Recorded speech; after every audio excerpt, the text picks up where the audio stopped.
পৃথিবীতে এমন কিছু বাড়ি আছে যেগুলো শুধু দেখতে অদ্ভুত না, বরং সেগুলোর পেছনের রহস্য এতটাই গোলমেলে আর অজানা যে শুনলে মাথা ঘুরে যাবে। অনেকে ভাবে এসব বাড়ি বুঝি শুধু ডিজাইনের খেলা, কেউ ইচ্ছে করে অদ্ভুতভাবে বানিয়েছে, কিন্তু আসলে এসবের মধ্যে লুকিয়ে আছে এমন সব রহস্য আর ইতিহাস যেগুলো শুনলে বোঝা যাবে মানুষ শুধু সৌন্দর্যের জন্য না, ভয়, মজা, গোপন কথা বা দুঃখ কষ্টের জন্য এমন আজব বাড়ি বানায়। এই লিস্টের একদম শুরুতে আসে পোল্যান্ডের সোপর শহরে বিখ্যাত ক্রুকের হাউস। এই বাড়ি এমনভাবে বেকাটারা আকৃতি যে দূর থেকে দেখলে মনে হয় বাড়িটা গলে পড়ছে, অথচ কাছ থেকে গেলে আর ভেতরে ঢুকলে সবকিছু স্বাভাবিক, মেঝে ঠিক, দেওয়াল ঠিক।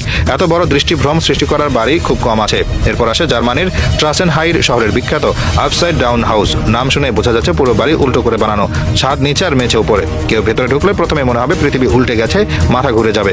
তারপর আসে পর্তুগালের পাহাড়ি অঞ্চলে বিখ্যাত স্টোন হাউস। দুইটা বিশাল বড় পাথরের ফাঁকে এমনভাবে বাড়ি বানানো হয়েছে যে মনে হয় প্রকৃতি নিজ হাতে পাথরের ভেতরে বাড়ি তৈরি করে রেখেছে। এত নিখুঁতভাবে প্রকৃতি আর মানুষের কাজ একসাথে মিশে যাওয়া খুব কম দেখা যায়। এরপর আছে যুক্তরাষ্ট্রের বোস্টনের স্কিনি হাউস। এটা এত চিকন যে দুইটা বড় বিল্ডিং এর মাঝখানে মনে হয় মজা করে দেওয়াল তুলে বাড়ি বানানো হয়েছে, কিন্তু ভিতরে গিয়ে কেউ ঘুরে দেখলে অবাক হয়ে যাবে। ছোট হলেও পুরোপুরি বাসযোগ্য আর স্মার্টলি ডিজাইন করা। পঞ্চমে আছে জাপানের টোকিও শহরের বিখ্যাত নাকাগিন ক্যাপসুল টাওয়ার। ছোট ছোট ক্যাপসুলের মতো ঘর বানানো হয়েছে যেগুলো আলাদা করে খুলে ফেলাও যায়, আবার লাগানো যায়। পুরো বিল্ডিং 1970-এর দশকের এক অদ্ভুত ডিজাইনের উদাহরণ। এরপর আসে নেদারল্যান্ডসের রটারডামের কুবাস হাউস। ঘরের আকার এমনভাবে ঘুড়ির মতো তির্যকভাবে বসানো যে বাইরে থেকে দেখে মনে হয় ভেতরে মানুষ থাকাই সম্ভব না, কিন্তু বাস্তবে সবকিছু ঠিকঠাক কাজ করে আর লোকজন স্বাভাবিকভাবেই থাকে। এরপর আমেরিকার সবচেয়ে রহস্যময় বাড়ির মধ্যে একটা হলো উইনচেস্টার মিস্ট্রি হাউস। এই বাড়ির মালিক নাকি একটার পর একটা ঘর, দরজা, সিঁড়ি বানাতেন। এমন সিঁড়ি আছে যেগুলো উঠে গিয়ে আবার নিচে নেমে যায়, দরজা খুললে দেওয়ালে ধাক্কা খেতে হয়। পুরো বাড়ি যেন এক অজানা ধাঁধা। এরপর আছে থাইল্যান্ডের বিখ্যাত এলিফ্যান্ট বিল্ডিং। দূর থেকে দেখলে মনে হবে বিশাল একটা হাতির মতো বিল্ডিং দাঁড়িয়ে আছে। থাইল্যান্ডের পরিচিতি বাড়ানোর জন্য হাতির প্রতীক ব্যবহার করে পুরো বিল্ডিং ডিজাইন করা হয়েছে। নবমে আসে কানাডার বিখ্যাত বোল্ট ক্যাসল। বিশাল অর্ধসমাপ্ত বাড়ি যা মালিকের প্রেম আর মৃত্যু রহস্য নিয়ে দাঁড়িয়ে আছে। শেষ পর্যন্ত বাড়ি শেষ হয়নি, কিন্তু তার প্রেমের কাহিনী আজও মানুষকে টানে। সবশেষে আছে প্যারিসের বিখ্যাত হাউস উইথ নো উইন্ডোজ।